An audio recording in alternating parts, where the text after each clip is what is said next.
침침한 눈이 밝아지고 뱃살이 쏙 빠지려면 단호박을 이렇게 드셔야 합니다. 호박이 넝쿨채에 굴러 떨어졌다라는 표현 아시나요? 큰 힘을 들이지 않으면서 우연히 좋은 일이 생기거나 큰 성과를 거둘 때 이런 속담 쓰이죠? 옛부터 단호박은 그 자체로 맛있고 영양가가 풍부한 식품으로 많은 사랑을 받아온 채소인데요. 맛있는 단호박이 우리 건강에 다양한 효능을 제공하는 사실 알고 있나요? 그리고 단호박에 관한 건강한 삶을 사는데 도움이 되는 정보들 같이 알아보실게요. 단호박은 맛도 좋고 건강에 많은 효능을 가지고 있는 정말 훌륭한 식품인데요. 이런 단호박의 놀라운 효능들 5가지 바로 알려드릴게요. 단호박의 첫 번째 효능은 바로 심혈관 건강 개선입니다. 단호박에는 불포화 지방산과 식이섬유가 풍부하게 들어있는데 이런 성분들이 혈중 콜레스테롤 수치를 조절하고 혈액순환을 원활하게 도와줍니다. 또한 이 불포화 지방산은 체내에 축적된 나쁜 콜레스테롤을 감소시키고 혈관벽을 건강하게 유지하는 데에도 효과가 있습니다. 또한 단호박에 포함된 칼륨은 혈압 조절에도 효과적인데요. 칼륨은 나트륨의 작용을 중화시켜 혈압 상승을 방지하는 데 도움을 주게 되는데 그래서 칼륨이 풍부한 단호박은 고혈압 예방과 관리에 유익한 식품인 것이죠. 평소에 심혈관 질환이 걱정되거나 고혈압을 관리하고자 하는 분들에게 단호박은 매우 좋은 식품인데요. 단호박을 자주 섭취하면 혈액순환이 개선되고 혈압이 안정되므로 심장질환 예방에 매우 효과적이기 때문에 심혈관 건강을 지키는데 큰 도움이 됩니다. 심혈관 건강, 이제부터는 단호박으로 예방해보세요. 단호박의 두 번째 효능은 다이어트에 효과가 좋다는 것입니다. 단호박은 저칼로리 식품으로 다이어트를 할 때 섭취하면 매우 좋은 음식인 거 아시나요? 단호박의 열량은 100g에는 약 40에서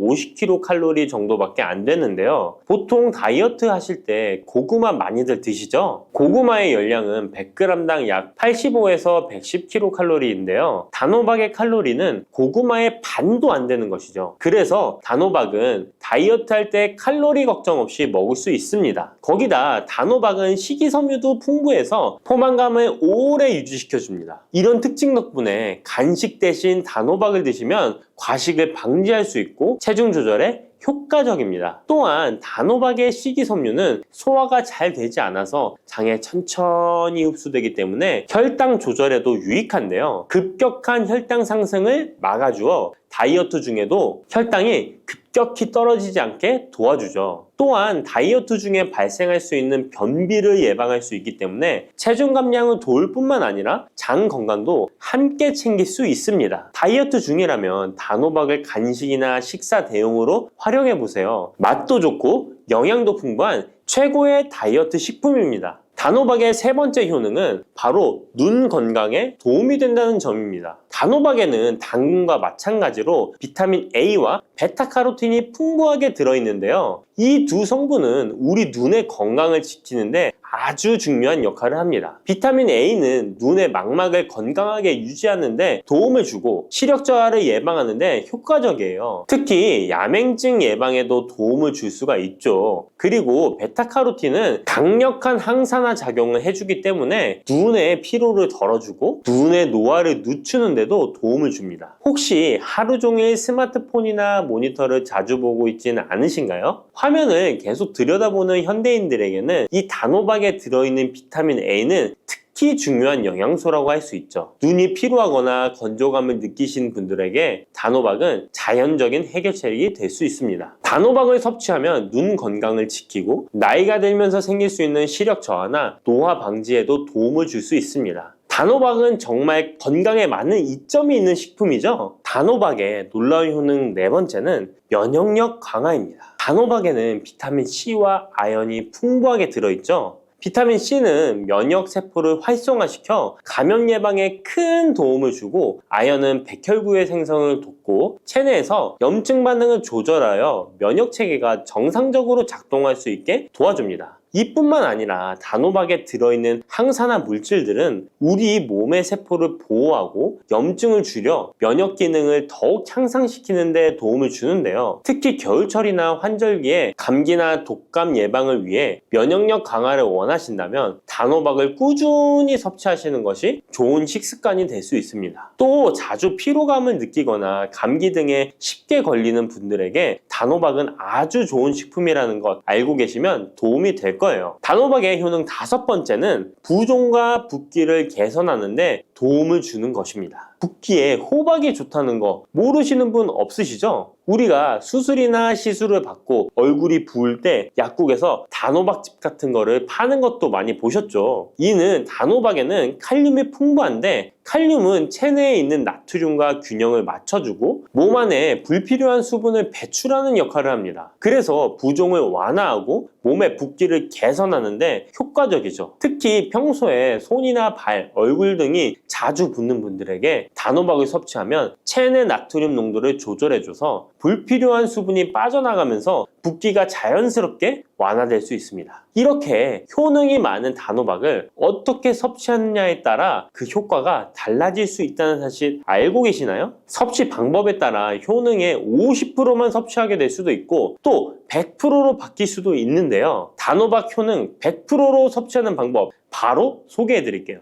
이 단호박 건강을 위해 섭취하는 방법 첫 번째는 껍질까지 섭취하는 것입니다. 단호박의 껍질은 과육과 견주어 봐도 손색 없을 정도의 많은 영양소를 포함하고 있는데요. 단호박의 껍질에는 대부분의 폴리페놀이 함유되어 있어 드실 때는 꼭 껍질까지 함께 드셔야 합니다. 단호박 껍질에는 단호박 속 알맹이에 없는 페놀산이 들어있는데요. 이 페놀산은 노화를 방지하며 혈액순환을 도와 심혈관 질환 예방에도 효과적입니다. 또한 껍질에는 비타민 A와 비타민 C, 항산화 물질들이 포함되어 있어 피부 건강과 면역력 강화에도 효과적입니다. 그래서 단호박을 섭취할 때는 꼭 껍질까지 함께 먹는 것이 좋은데요. 물론 껍질을 먹을 때는 꼭 깨끗하게 세척을 하고 농약이나 불순물이 묻어있지 않은지 잘 세척하고 확인하는 것이 매우 중요합니다. 그리고 껍질이 두껍고 질기게 느껴진다면 부드럽게 찌거나 껍질째 구워서 섭취하면 훨씬 더 편하게 먹을 수 있습니다. 단호박은 버릴 게 하나 없는 채소인데요. 호박잎도 몸에 매우 유익하다는 거 알고 계셨나요? 호박잎은 비타민 A, C, 칼슘, 철분이 풍부해서 뼈 건강에도 도움이 되고 또한 항산화 성분이 많아 체내 염증을 줄이고 소화 기능을 돕는 데에도 효과적인데요. 특히 피로 회복에 좋고 체내 독소를 배출하는 데 도움을 줍니다. 호박잎은 찜이나 볶음 등으로 다양하게 요리하여 섭취할 수 있습니다. 호박잎을 섭취하는 것도 단호박을 더 효과적으로 활용하는 좋은 방법이니 버리지 말고 꼭 같이 드셔보세요. 단호박을 먹을 때 호박씨를 빼놓을 수 없죠. 호박씨가 수면에 도움을 준다는 것 들어보셨나요? 호박씨에는 트립토판이라는 성분이 들어있어서 이 성분은 수면 개선에 큰 도움이 됩니다. 트립토판은 세로토닌과 멜라토닌으로 변환되는데 이 두 물질은 우리의 수면 리듬을 조절하는데 중요한 역할을 하죠. 그래서 불면증이나 수면의 질이 낮은 분들에게 호박씨는 정말 유용한 식품입니다. 또한 단백질과 건강한 지방이 풍부하여 혈당 조절에도 도움을 줄 수 있는데요. 혈당이 급격히 오르거나 내리는 것을 막아주고 당뇨병 예방에 효과적입니다. 그래서 호박씨는 다이어트에 매우 좋고 식사 후 간식으로 섭취하면 포만감을 오래 유지시킬 수 있습니다. 여담으로 우리 다른 사람의 단점을 뒤에서 이야기하는 것을 보고 뒷담화한다고 하고 호박씨 깐다고도 하잖아요. 과연 어떤 것 때문에 이런 이야기가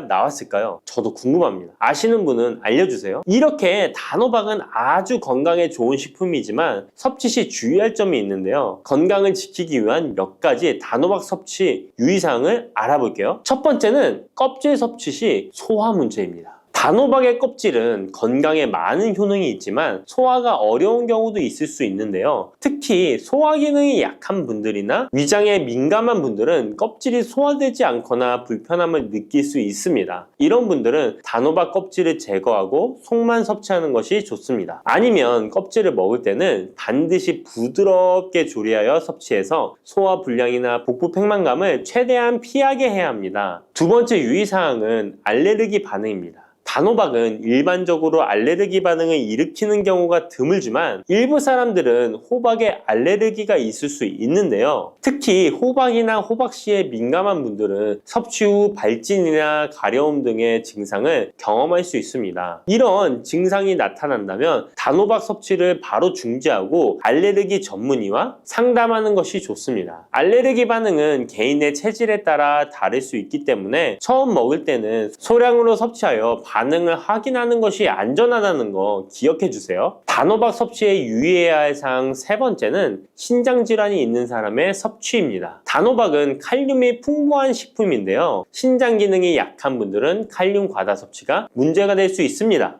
칼륨이 과잉 섭취되면 신장에 부담을 줘서 부종이나 혈압 상승 등의 문제가 발생할 수 있기 때문인데요. 신장 질환이 있는 사람은 칼슘 섭취를 조절해야 하므로 단호박을 섭취하기 전에 반드시 의사와 상담하는 것이 좋습니다. 신장에 문제가 있는 분들은 단호박 섭취 시에 본인에게 맞는 양을 조절하여 섭취해야 합니다. 네 번째, 단호박 섭취 시 유의사항은 다이어트 시 과잉 섭취입니다. 아까 얘기 드렸듯이 단호박은 다이어트에 유익한 식품이라고 했잖아요. 하지만 다이어트에 도움이 되는 단호박도 조리 방법에 따라 칼로리가 달라질 수 있습니다. 예를 들어 단호박을 버터나 크림 등 고칼로리 재료와 함께 조리하면 그만큼 칼로리가 높아져서 다이어트에 좋지 않을 수 있습니다. 다이어트를 하시는 분들은 단호박을 찌거나 구운 방법으로 조리하고 고칼로리 재료를 피하는 것이 건강하고 성공적인 다이어트를 위해서 꼭 필요합니다. 또한 단호박에 포함된 당분은 비교적 낮지만 당뇨가 있는 사람은 과도하게 섭취하지 않도록 주의해야 합니다. 마찬가지로 다이어트 중에도 혈당의 급격한 상승을 막기 위해 적당량을 섭취하는 것이 중요합니다. 50대 이후에 근육이 많이 빠졌다면 이것을 드시면 됩니다. 요새 들어 몸이 예전 같지 않다고 느끼시는 분들 계신가요? 만약 그런 분들이 계신다면 몸에 단백질이 부족한 것을 의심해 볼 수도 있습니다. 나이가 들면서 왜 단백질 섭취가 중요한지 그리고 그에 따른 여러 가지 사실들을 알아보려고 하는데요. 나이 들수록 단백질이 더 중요하다는 말을 들어보신 분들도 많이 있을 거예요. 우리 몸의 필수 영양소라는 단백질, 이 단백질 섭취가 중요한 이유 5가지를 알려드릴게요. 첫 번째는 근감소증 예방입니다. 나이가 들면 근육량이 자연스럽게 줄어들게 되는데요. 이를 근감소증이라고 합니다. 근감소증은 근육이 빠르게 줄어드는 질환으로 단백질은 근육을 구성하는 주요 성분인데요. 단백질을 충분히 섭취하지 않으면 근육량이 급격히 줄어들게 되고 이렇게 되면 근력도 같이 약화되며 근감소증을 유발할 수 있습니다. 단백질이 부족하게 되면 그 진행이 훨씬 더 빨라질 수 있는데요. 근육이 줄어들게 되면 일상생활을 하기 어려워지고 이렇게 되면 근육이 더 감소하게 되는 악순환이 생길 수 있습니다. 단백질 섭취와 운동을 병행하는 게 가장 좋겠죠? 단백질이 중요한 이유 2번째는 면역력 증가입니다. 단백질과 면역력이 연관이 있다고 하시며 의아해 하시는 분들이 있으시죠? 단백질은 우리 몸속의 세포 그리고 장기뿐만 아니라 수많은 호르몬을 구성하는 중요 요소입니다. 또 단백질은 면역 시스템에서 중요한 역할을 하는 항체와 효소를 생성하는데 백혈구라고 많이 들어보셨죠? 이 백혈구는 감염을 인식하고 싸우는 주요 면역 세포인데요. 이 백혈구가 주로 단백질을 사용하여 병원균을 인식하고 항체를 만들어 병원균을 물리치는데 중요한 역할을 합니다. 또한 우리 몸의 중요한 면역세포도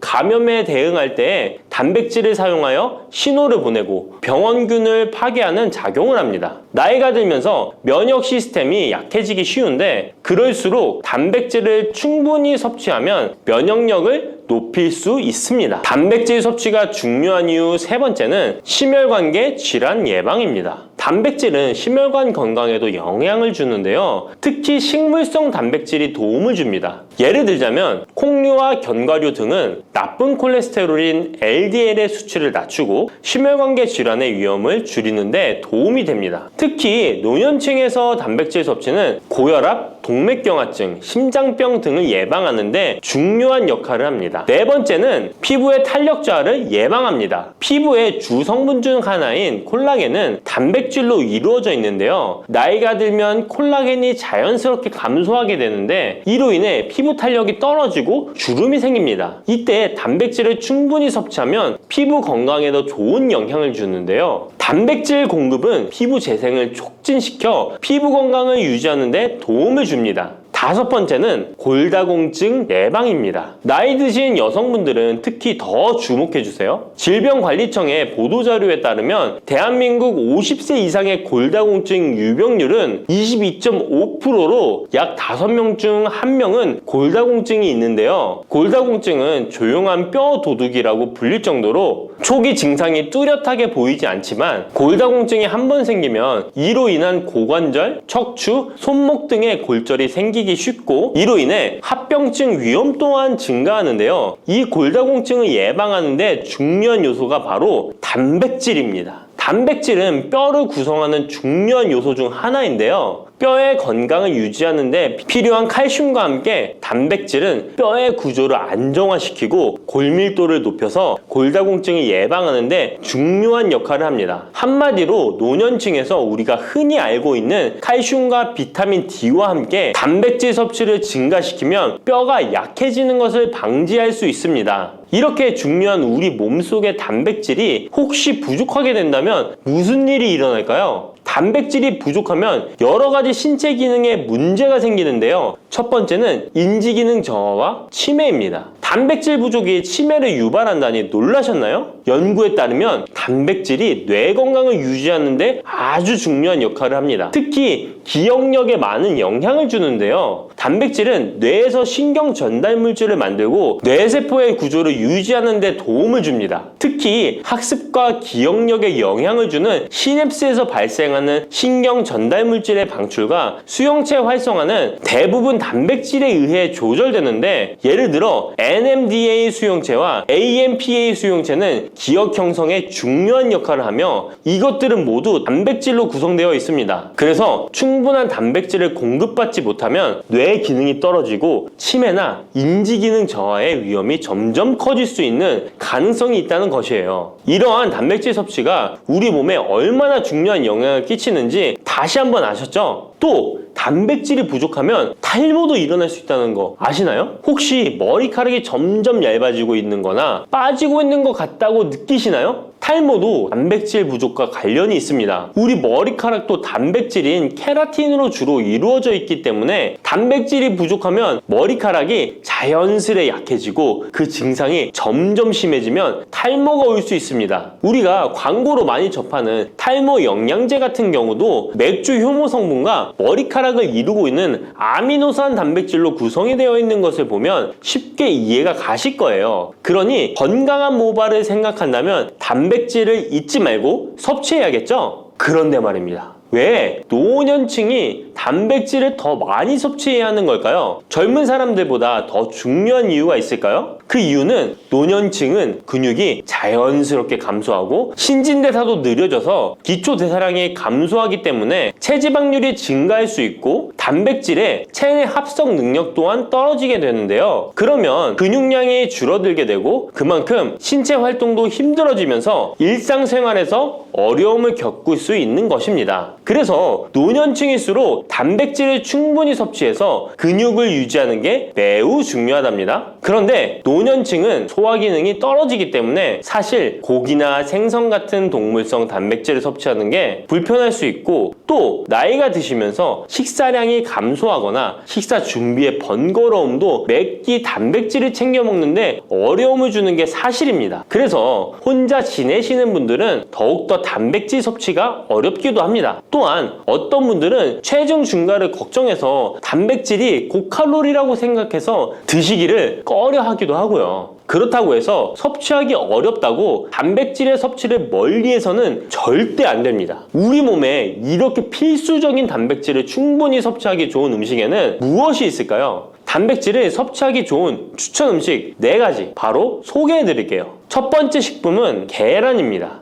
사실 단백질 하면 가장 먼저 떠오르는 식품이 계란인데요. 계란 2알만 드셔도 하루에 필요한 단백질의 20%를 섭취할 수 있다는 거 아셨나요? 특히 계란의 단백질은 완전 단백질로 분류되는데요. 이는 우리 몸이 제대로 기능하는 데 필요한 필수 아미노산을 포함한다는 것을 뜻해요. 계란은 단백질뿐만 아니라 비타민 A, D, E도 함유하고 있어 건강에 매우 좋은데요. 계란은 자연적으로 비타민 D를 함유하고 있는 드문 식품 중 하나입니다. 또한 계란 노른자에는 칼슘, 구리, 요오드, 철분, 망간, 인, 셀레늄, 아연도 풍부하게 함유하고 있어서 계란을 먹으면 많은 영양소를 쉽게 섭취할 수 있는 거죠. 두 번째 식품은 생선입니다. 등푸른 생선 좋다는 이야기는 누구나 한 번쯤 들어보셨을 텐데요. 사실 등푸른 생선뿐만 아니라 다른 생선도 저지방, 고단백 식품으로 다른 고단백 식품인 육류에 비해 지방 함량이 낮고 필요 영양소는 그대로 제공해줍니다. 생선에는 단백질과 함께 오메가3, 지방산도 풍부하게 함유되어 있어 심혈관 건강에 좋죠. 특히 연어, 고등어, 참치 같은 생선은 단백질뿐만 아니라 항염증 효과도 있습니다. 그리고 대구 같은 백색 생선은 지방 함량이 매우 적고 단백질은 상대적으로 많아서 체중 걱정이신 분들이나 다이어트를 하는 사람들에게 더욱 좋은 생선입니다. 등푸른 생선도 지방 함량은 높지만 이 지방이 건강에 유익한 오메가3 지방산이기 때문에 건강에 도움이 되는데요. 생선의 단백질은 다른 육류나 콩류보다 소화가 편하고 생선의 살은 비교적 부드러운 섬유질을 가지고 있어서 소화가 빠르고 몸에서 쉽게 흡수됩니다. 세 번째는 유단백 식품인 우유나 요거트 같은 유제품입니다. 특히 노년층에서는 유제품을 섭취하면 칼슘도 함께 챙길 수 있어서 골다공증 예방에도 도움이 되는데요. 유제품에 포함된 단백질은 고품질 단백질입니다. 고품질 단백질은 신체가 효율적으로 사용하고 필요한 아미노산을 모두 공급하는 단백질을 말하는데요. 유제품에 포함된 주요 단백질은 카제인과 웨이로 두 가지 모두 필수 아미노산을 풍부하게 포함하고 있습니다. 웨이 단백질은 소화가 쉽기 때문에 운동 직후 우유를 섭취하시면 근육에 아미노산을 빠르게 공급할 수 있고 카제인은 천천히 흡수되어 장시간 동안 일정한 수준의 아미노산을 제공해 근육 손실을 방지하는 데 도움을 줍니다. 하지만 우유를 먹으면 속이 불편하신 분들도 계시죠? 많은 사람들이 유제품을 섭취할 때 소화 불편을 겪을 수 있는데 특히 락토스 불내증, 즉 유당 불내증이 있는 경우입니다. 그러나 요즘에는 이런 분들을 위한 락토스를 제거한 락토프리 우유나 치즈, 요구르트 등은 락토스가 거의 없거나 적은 제품들이 많이 나와 있는데요. 락토스 불내증이 있는 사람도 이런 유제품은 문제없이 섭취할 수 있습니다. 소화가 어려우신 분들은 참고하셔야겠죠? 네 번째는 콩류입니다. 콩류 또한 식물성 단백질로 유명하죠. 콩류는 식물성 단백질을 제공하는 대표적인 식품인데요. 두부나 두유 같은 식품으로도 쉽게 섭취할 수 있고요. 콩류와 같은 식물성 단백질은 고기나 유제품과 같은 동물성 단백질에 비해 지방 함량이 낮고 콜레스테롤이 없는 특징을 가지고 있습니다. 특히 콩, 렌틸콩, 병아리콩, 검정콩 등 다양한 종류의 콩류는 필수 아미노산을 풍부하게 포함하고 있어 신체가 필요로 하는 단백질을 고루 제공하는데요. 특히 고기나 생선 같은 동물성 단백질이 소화가 어려우신 분들에게는 두부나 비지찌개 같은 소화가 잘 되면서도 단백질도 섭취할 수 있는 콩류가 좋은 단백질 식품입니다. 이렇게 몸에 필수적인 단백질, 음식만으로 충분히 섭취되면 좋겠지만 그게 어려운 경우도 있을 텐데요. 이때 단백질 보충제도 좋은 선택이 될 수 있습니다. 운동 후에 빠르게 단백질을 보충하고 싶을 때나 식사를 통해 충분한 단백질을 섭취하기 어려운 경우 보충제가 유용한데요. 마트에서 쉽게 찾을 수 있는 단백질 파우더나 고단백 프로틴바를 이용하면 간편하게 단백질을 보충할 수 있습니다. 하지만 이렇게 간편하게 섭취할 수 있는 제품들 몸에 좋다고 많이 섭취하면 좋을까요? 과량 섭취할 때도 큰 문제가 될 수 있습니다. 한 번에 과도한 단백질은 신장에 부담을 줄 수 있고 또 체내에서 불필요하게 지방으로 축적될 수 있습니다. 단백질의 하루 권장 섭취량은 성인 기준 몸무게 1kg당 약 1g인데요. 하루 권장 섭취량을 꼭 지키는 게 중요하죠. 한마디로 보충제는 식사로 부족한 부분을 보충하는 역할만 하도록 하고 식사로 골고루 단백질을 섭취하는 게 가장 이상적입니다. 마지막으로 단백질 섭취 시 간단한 팁을 알려드리겠습니다. 매 끼니마다 조금씩 단백질을 나눠서 섭취하는 게 단백질 흡수에는 효과적인 거 아셨나요? 단백질은 탄수화물과 지방과 다르게 잉여 단백질이 몸에 저장되지 않는데요. 그 때문에 한 번에 과량으로 섭취하면 소화가 어려워지거나 신장에 부담만 줄 수 있고, 단백질은 필요 이상의 단백질은 배출되기 때문에 번거롭더라도 매일 조금씩 몇 끼마다 꾸준히 섭취하는 게 중요합니다. 고기 좋아하시는 분, 채소를 더 선호하시는 분, 이제는 다 같은 단백질이라고 생각하지 마시고 동물성 단백질과 식물성 단백질을 골고루 섭취해야 하는데, 동물성 단백질은 식물성 단백질에는 부족한 아미노산이 풍부하고, 식물성 단백질은 동물성 단백질에 비해 지방이 적고 섬유질도 같이 섭취할 수 있습니다. 우리가 평상시에 먹는 한식은 사실 단백질 섭취에 아주 좋은데요. 식탁에 단백질이 풍부한 계란, 생선, 두부, 콩들을 반찬으로 두어 개만 먹어도 쉽게 몇 끼마다 몸에 필요한 단백질을 섭취할 수 있습니다. 이제부터 잊지 마시고 단백질이 풍부한 반찬 꼭 드셔주세요.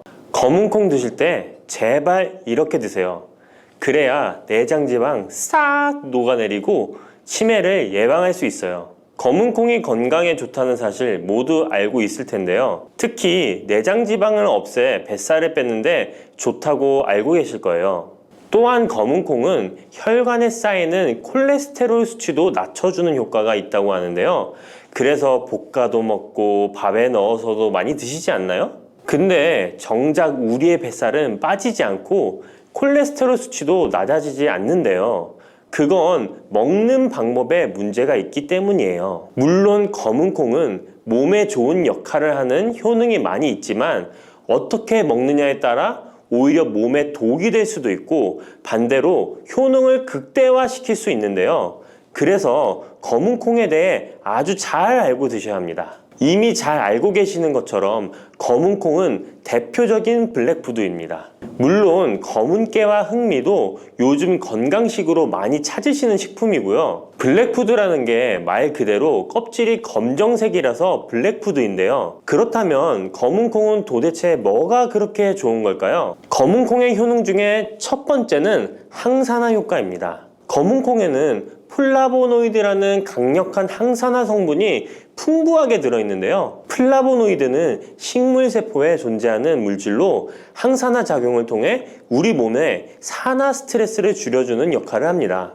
산화 스트레스라는 게 뭐냐면 우리 몸의 세포가 손상되는 원인 중 하나로, 이것은 환경적인 요인, 염증, 그리고 우리 몸의 자연적인 대사 과정에서 발생하는 스트레스라고 생각하시면 됩니다. 이런 산화 스트레스로 인해서 활성산소라는 물질이 생겨 세포 손상, 노화, 다양한 질병의 발병을 촉진할 수 있는 거죠. 그런데 검은 콩에 들어있는 항산화제인 플라보노이드는 세포의 손상을 예방해서 우리 몸에 산화 스트레스를 줄여줍니다. 이는 노화를 느리게 하고 심장질환, 암, 알츠하이머 병 등과 같은 여러 가지 질병의 위험을 줄이는데 도움이 되는데요. 그렇기 때문에 검은 콩은 플라보노이드 함량으로 인해 우수한 항산화 식품으로 간주됩니다. 검은 콩의 효능 두 번째는 혈당 조절에 좋습니다. 혈당이란 간단히 말하면 우리 몸에서 음식을 소화하면서 만들어지는 당을 말하는 건데요. 이 당이 우리 몸의 에너지를 만드는데 꼭 필요하죠. 그런데 당이 너무 많아지면 몸에 나쁜 영향을 줄 수 있어요. 그래서 우리 몸은 당을 잘 조절해야 합니다. 그렇다면 검은 콩이 어떻게 혈당을 조절하는 걸까요? 바로 검은 콩 안에는 단백질과 식이섬유가 많이 들어있는데, 단백질은 우리 몸을 튼튼하게 만드는 데 도움을 주고, 식이섬유는 포만감을 느껴지게 해서 먹는 양을 줄일 수 있게 도와줍니다. 여기서 식이섬유의 역할이 중요한데요. 식이섬유는 당이 너무 빨리 몸에 흡수되는 것을 막아줍니다. 이렇게 되면 당이 천천히 몸에 흡수되어 혈당이 급격하게 오르는 것을 막아주게 되는 거죠. 검은 콩의 효능 세 번째는 콜레스테롤 수치 조절입니다. 검은 콩은 콜레스테롤 수치를 낮추는데 도움이 되는데요. 콜레스테롤은 우리 몸이 필요로 하는 지방 중 하나이지만 이게 너무 많으면 혈관을 막아 심근경색이나 뇌혈관 질환을 일으키는 원인이 되는 거죠. 근데 검은콩에 들어있는 식이섬유는 우리 몸에서 콜레스테롤을 흡수하는 것을 줄여주는 역할을 합니다. 그 중에서 특히 검은콩에 들어있는 용해성 식이섬유는 콜레스테롤과 결합하여 그것을 체외로 배출하는 데 도움을 주는데요. 그것 말고도 검은콩에는 불포화 지방산이라는 건강한 지방도 풍부하게 들어있습니다. 이 불포화 지방산은 나쁜 콜레스테롤인 LDL 콜레스테롤을 줄이고 좋은 콜레스테롤인 HDL 콜레스테롤을 늘려주는 역할을 합니다. 이렇게 해서 심장 건강을 유지하는 데 도움을 주게 되는 거예요. 검은콩의 효능, 네 번째는 눈 건강에 좋습니다. 검은콩에는 눈 건강에 도움이 되는 여러 가지 영양소가 들어있는데요. 그 중에서도 루테인과 제아잔틴은 눈 건강에 특히 중요한 역할을 합니다. 루테인과 제아잔틴은 우리 눈의 황반 부분에 많이 있는 영양소인데 이 황반은 우리가 선명하게 볼 수 있게 해주는 중요한 부분입니다. 루테인과 제아잔틴은 이 황반을 보호해주고 밀도를 유지시켜 눈의 노화를 막아주고 블루라이트와 같은 UV 파장의 빛으로부터 보호하는 역할을 하게 되는 거죠. 특히 루테인과 제아잔틴은 황반병성이라는 눈 질환을 예방하는 데 도움을 주는데요. 황반병성은 우리가 나이를 먹으면서 발생할 수 있는 눈의 질환으로 이 증상이 심해지면 시력을 잃게 만드는 주요 원인 중 하나입니다. 검은콩의 다섯 번째는 뼈를 튼튼하게 해줍니다. 검은콩은 뼈 건강에도 도움이 되는 여러 가지 영양소를 함유하고 있는데요. 그 중에서도 칼슘과 마그네슘이 뼈 건강에 특히 중요한 역할을 합니다. 먼저 칼슘은 우리 뼈와 이를 지탱하는 치아를 만드는 주요 성분입니다. 또한 우리 몸의 다른 중요한 기능들, 예를 들어 심장 박동과 신경 전달에도 필요한 물질입니다. 이런 중요한 칼슘이 검은콩에는 풍부하게 들어있어서 꾸준히 섭취하면 뼈를 튼튼하게 해주는 게 탁월한 식품이라고 할 수 있는 거죠. 그리고 마그네슘도 뼈 건강에 중요한 역할을 하는 미네랄인데요. 마그네슘은 칼륨이 우리 뼈에 제대로 흡수되는 것을 도와줍니다. 또한 이 마그네슘은 뼈의 구조를 유지하는 데 필요하며 뼈를 강하게 만드는 데 도움을 줍니다. 검은콩의 효능 여섯 번째는 피부 노화를 막아주는 효능이 있습니다. 검은콩에 들어있는 비타민 E, 아미노산, 그리고 항산화 성분이 피부 건강에 특히 중요한 역할을 합니다. 먼저 비타민 E는 피부를 보호하는 데 중요한 역할을 합니다. 비타민 E가 피부의 수분을 유지하는 데 도움을 주는데요. 추가로 비타민 E는 피부의 재생을 지원하고 피부 표면의 건강을 유지하는 데 필요한 지방산을 보호하는 역할까지 합니다. 이것뿐만 아니라 검은콩에 들어있는 아미노산은 우리 몸의 단백질을 만드는 데 필요한 성분인데요. 이게 왜 피부에 좋냐면 우리의 피부는 대부분 콜라겐이라는 단백질로 이루어져 있는데 바로 이 콜라겐은 피부의 탄력을 유지해 주는데 좋아서 항상 탱탱한 피부로 보이게 되는 거죠. 또한 검은콩에는 아미노산이 풍부하게 들어있는데요. 아미노산도 콜라겐 생성에 도움을 줍니다. 검은콩의 효능 일곱 번째는 치매를 예방하는 효능이 있습니다. 검은콩에는 오메가3 지방산이라는 불포화 지방산이 들어있는데요. 이 오메가3 지방산은 우리 몸이 스스로 생성하지 못하기 때문에 식품을 통해 섭취해야 하는 필수 지방산입니다. 근데 오메가3 지방산이 뇌 건강에 매우 중요한 영향이 있다는 게 포인트인데요. 뇌는 약 60%가 지방으로 이루어져 있고 그중 대부분이 오메가3 지방산인 DHA로 구성되어 있습니다. 바로 이 오메가3가 뇌세포의 막을 구성하며 신경 전달 물질의 생성과 기능에 관여하여 학습 능력과 기억력을 향상시키는 데 도움을 줍니다. 또한 오메가3 지방산은 뇌 염증을 줄이고 뇌세포를 보호하는 역할도 하는데요. 이것은 뇌 노화를 지연시키고 뇌 질환을 예방하는 데 도움을 주게 되는 거죠. 결국 오메가3 지방산은 치매 같은 뇌질환의 위험을 감소시키는데 효과적이라고 할 수 있습니다. 검은콩의 효능 여덟 번째는 탈모 예방에 탁월합니다. 검은콩에는 모발의 성장에 필수 성분인 시스테인이 가득한데요. 이 성분들이 혈액순환에도 도움을 줘서 탈모도 예방이 되고 새치가 생기는 것도 막아주는 모발 건강에 정말 좋은 성분이라고 할 수 있습니다. 그러니까 나이가 들수록 꼭 드셔야 하는 음식이라고 생각하시고 드셔야겠죠. 근데 이런 어마어마하게 몸에 좋은 검은콩도 드실 때 주의해야 할 점이 있는데요. 아무리 좋다고 해도 과다 섭취는 안 되는 거 아시죠? 검은콩에는 피틴산이라는 성분이 들어있는데 이는 식물이 생장하는 과정에서 필요한 미네랄을 저장하는 역할을 합니다. 하지만 이 성분이 과도하게 섭취되면 우리 몸에서 필요한 미네랄인 칼슘, 철분 등의 흡수를 방해할 수 있습니다. 검은콩은 단백질과 식이섬유가 풍부하므로 잘 익히지 않고 먹으면 소화가 잘 되지 않을 수 있습니다. 요리하시기 전에 충분히 물에 불리고 완전히 익혀 드시면 되는데요. 하루 섭취 권장량은 50g 정도로 종이컵 1컵 정도 양이면 충분하다고 할 수 있습니다. 밥하실 때 특히 서리태 같은 검은콩 많이 넣어 드시잖아요. 오늘부터는 충분히 물에 불리고 무조건 많이 넣는다고 좋은 건 아니니 적당량을 잘 넣어서 드시면 좋겠습니다. 근데 검은콩 드실 때 다른 음식들과 같이 먹게 되는데요. 밥 지을 때 넣거나 다른 음식과 같이 먹기도 하는데 같이 먹으면 오히려 독이 되는 음식이 있다는 거 아시나요? 검은콩과 함께 먹으면 독이 되는 음식 첫 번째는 우유입니다. 유명한 검은콩 두유, 우유도 있는데 무슨 소리를 하시는지 하는 분들도 계실 거예요. 어떤 분들은 우유에 콩을 넣어서 이런 식으로 갈아서 드시는 분들이 있는데요. 이게 오히려 몸에 안 좋은 영향을 미칠 수도 있는 거죠.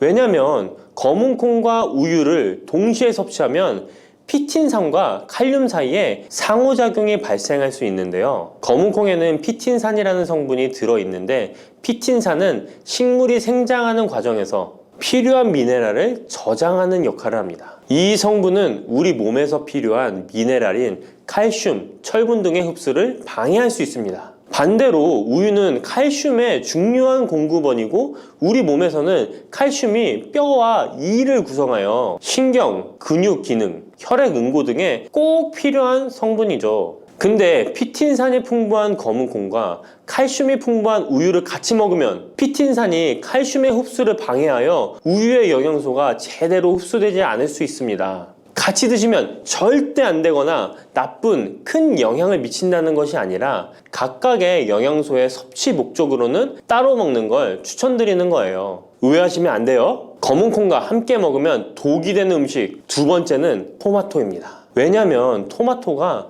콩의 단백질 흡수를 방해하고 소화를 어렵게 만들 수 있는 산성이기 때문인데요. 토마토의 산성 성분이 단백질의 흡수를 방해하면 콩에 충분히 있는 단백질이 몸에 흡수가 안 되어 콩의 영양 가치가 아무런 의미가 없게 되는 상황이 올 수 있는 것입니다. 또한 토마토의 산성 성분은 이미 단백질이 풍부하고 소화하기 어려운 콩을 더욱 소화하기 어렵게 만들 수 있습니다. 그렇지 않아도 나이가 들면 신진대사가 활발하지 않아 소화가 안 되는데 소화불량을 일부러 만들 필요는 없겠죠? 검은콩과 함께 먹으면 독이 되는 음식 세 번째는 달걀입니다. 달걀에는 비타민 A가 풍부하게 들어있는데요. 비타민 A는 우리 몸의 면역 시스템을 강화시키며 시력을 유지하는 데 필요하고 세포의 성장과 분열에 중요한 역할을 합니다. 그리고 검은콩에는 트립신이라는 아미노산이 들어있는데요.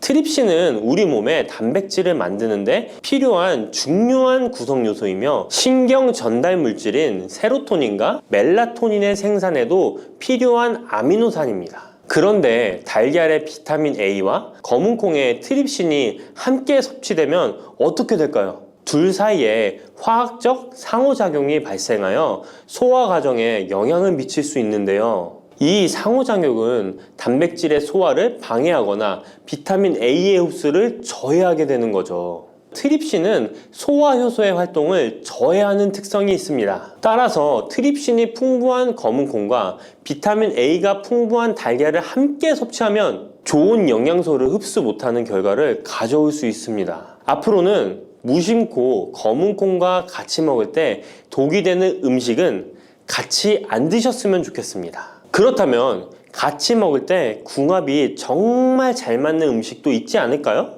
정말 찰떡궁합인 음식들도 있습니다. 검은 콩과 궁합이 정말 잘 맞는 음식, 첫 번째는 흰 쌀밥입니다. 이미 다들 밥에 검은 콩 넣어서 드시잖아요. 밥하고 검은 콩은 그만큼 궁합이 잘 맞는다고 알고 계신 거죠. 검은 콩에 들어있는 식이섬유는 소화 과정에서 천천히 분해되고 흡수되어 장기간 동안 포만감을 유지시키는데 도움이 되는데요. 밥과 함께 섭취하면 이런 효과가 더욱 증가를 하게 돼서 다이어트에도 효과적이라고 할 수 있습니다. 검은 콩에는 저항성 전분이라는 성분이 들어있는데 이 성분은 혈당 수치의 급격한 상승을 막아주는데요. 흰 쌀밥에는 탄수화물이 많아서 혈당 수치가 급격히 상승할 수 있지만 검은 콩과 함께 섭취를 하면 당 수치를 완화시키는데 도움이 되는 거죠. 이처럼 검은 콩과 흰 쌀밥을 같이 먹으면 충분한 영양소 섭취, 포만감, 혈당 조절 이렇게 일석삼조의 효과를 누릴 수 있으니 정말 찰떡궁합인 것입니다. 검은 콩과 궁합이 정말 잘 맞는 음식 두 번째는 당근입니다. 당근에는 비타민, 미네랄, 식이섬유 등 다양한 영양소를 함유하고 있는데요. 특히 루테인이 풍부한 당근은 강력한 항산화 효과와 눈 건강을 유지하는 데 좋은 재료입니다. 검은 콩과 루테인이 풍부한 당근을 함께 섭취하면 콩의 단백질이 당근의 영양소를 흡수를 돕는 동시에 당근의 루테인이 콩의 영양소 흡수를 돕습니다. 서로 소화가 잘 되게 영양소 흡수가 잘 되게 도와주는 음식인 거죠. 당근 말고도 시금치와 같은 채소도 같은 역할을 하니 식사하실 때 당근이 들어간 음식이나 시금치 나물 같은 음식들과 같이 드시면 효과가 정말 좋을 거라 생각합니다. 검은 콩과 궁합이 정말 잘 맞는 음식 세 번째는 닭고기입니다.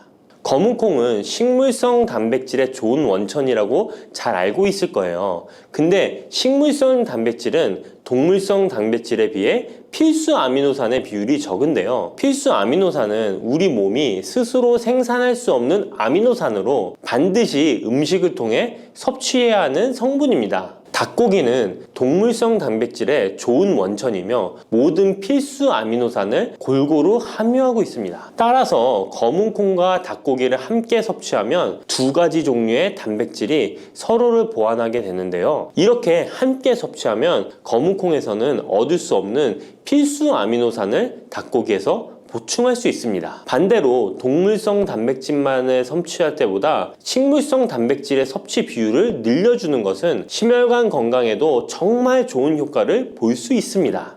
팥을 이렇게 드시면 당뇨 사라지고 뱃살 쏙 빠져요. 여러분, 겨울에 동지가 되면 우리가 무엇을 먹나요? 바로 팥죽이죠. 또 겨울 간식으로 이 팥이 들어간 붕어빵, 호빵 같은 간식도 자주 먹는데요. 이 팥과 함께 먹으면 보약과 같은 효과를 만들 수 있는 식품들도 있고 또 잘못 먹으면 오히려 건강에 마이너스가 되는 음식도 있습니다. 그래서 오늘은 이 팥의 효능 8가지와 드실 때 주의할 점 그리고 함께 드시면 좋은 음식 4가지에 대해 알려드리겠습니다. 팥하면 생각나는 음식이 있으신가요? 저는 사람들이 평소에 팥을 많이 안 먹는다고 생각했는데 의외로 팥이 들어간 음식이 많이 있더라고요. 대표적인 음식은 시루떡이 있고요. 겨울에 간식으로 많이 먹는 붕어빵, 또 제과점에서 사 먹는 빵들에도 팥이 많이 들어있습니다. 여름엔 팥빙수도 많이 먹고요. 겨울엔 팥죽도 종종 먹게 됩니다. 자,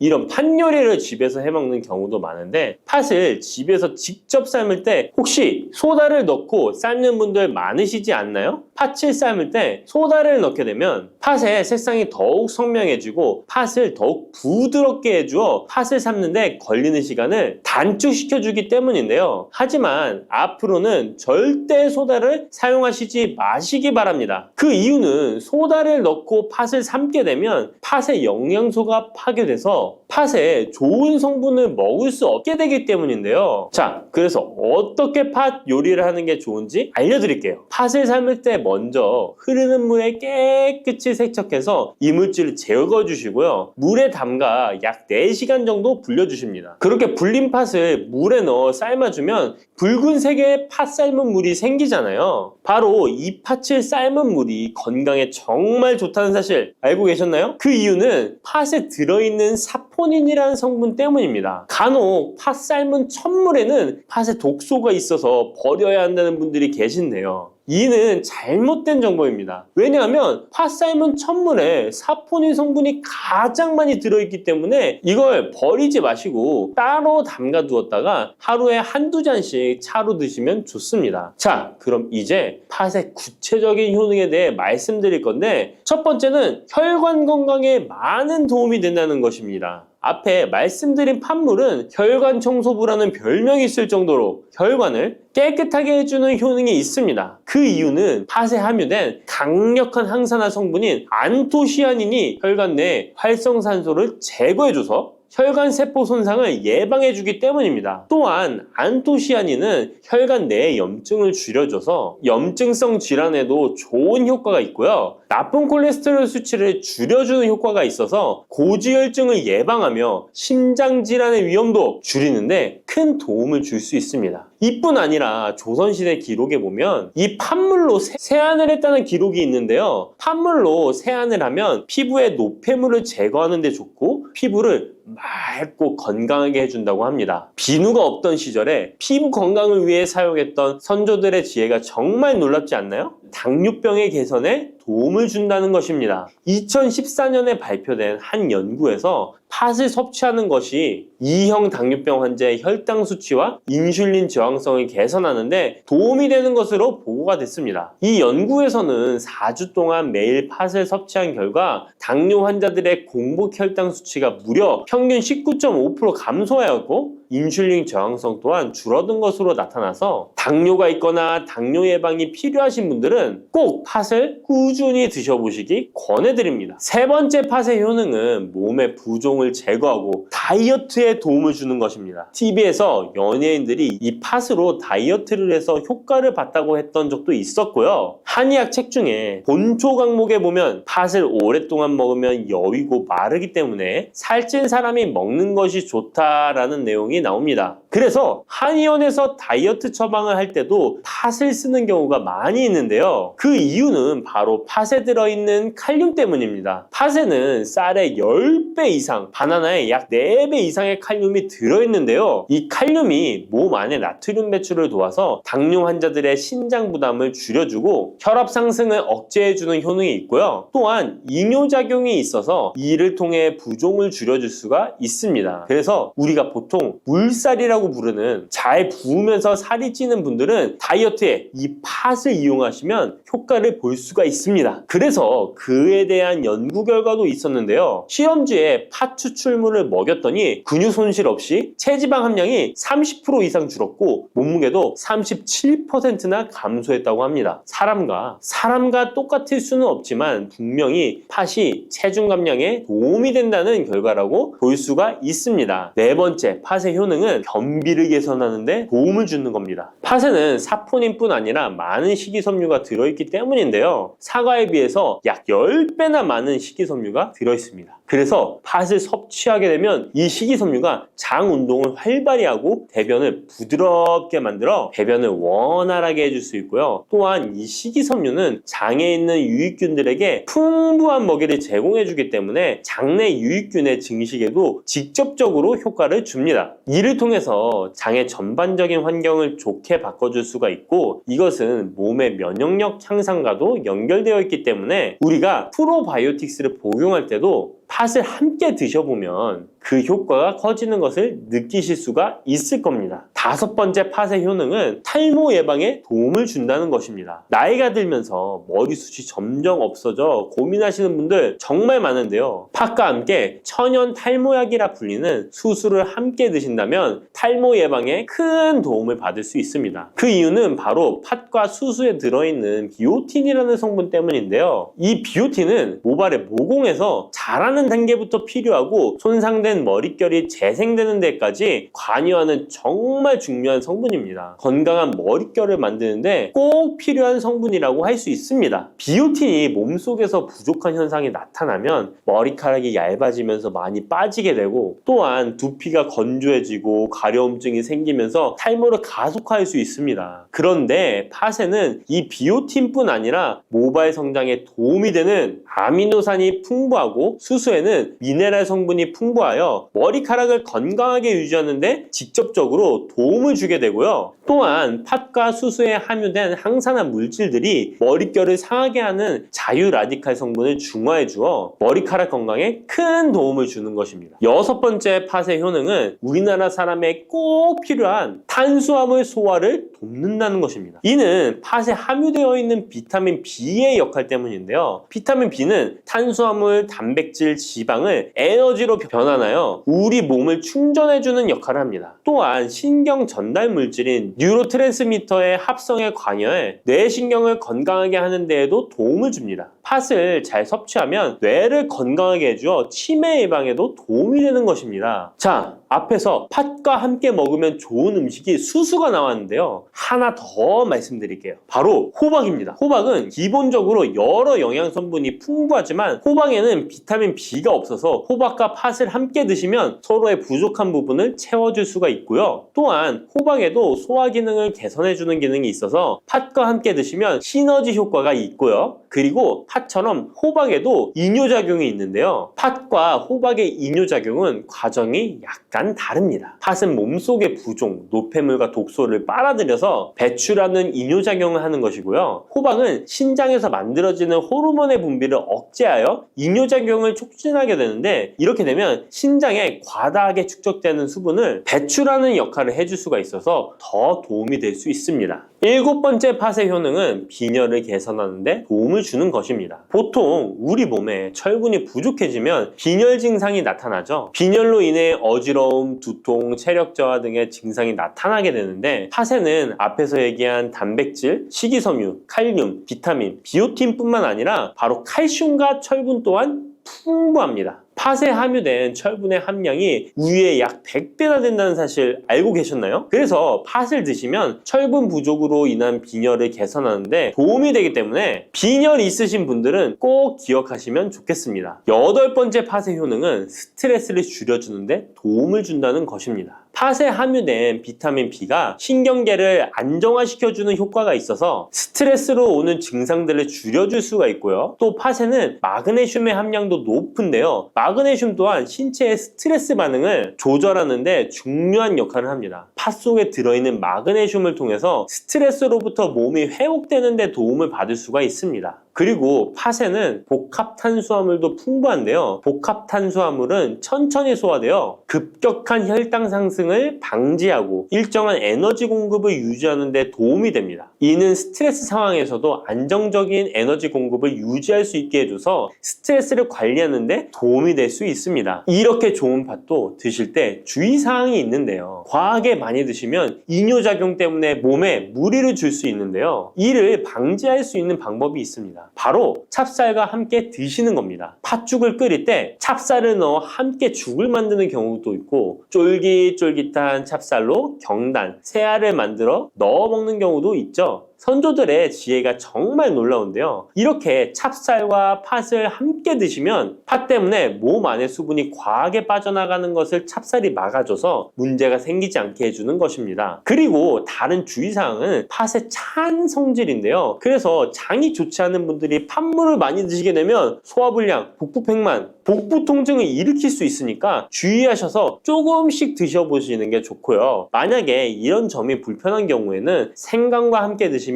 그 불편함을 줄일 수가 있습니다. 생강의 따뜻한 기운이 팥의 차가운 기운을 중화시켜줘서 장에 무리를 덜 주게 되고요. 그리고 팥에는 항암 효과가 뛰어난 안토시아닌이 풍부한데, 생강에도 생강의 매운맛을 내는 진저롤과 쇼가올 성분이 몸속의 발암물질을 제거해주는 효과가 있어서 함께 드시면 상승 효과를 볼 수가 있습니다. 그리고 이때 생강을 쪄서 말려서 드시면 이런 효과가 약 10배 정도 증가된다고 하니까 꼭 기억하시면 좋겠습니다.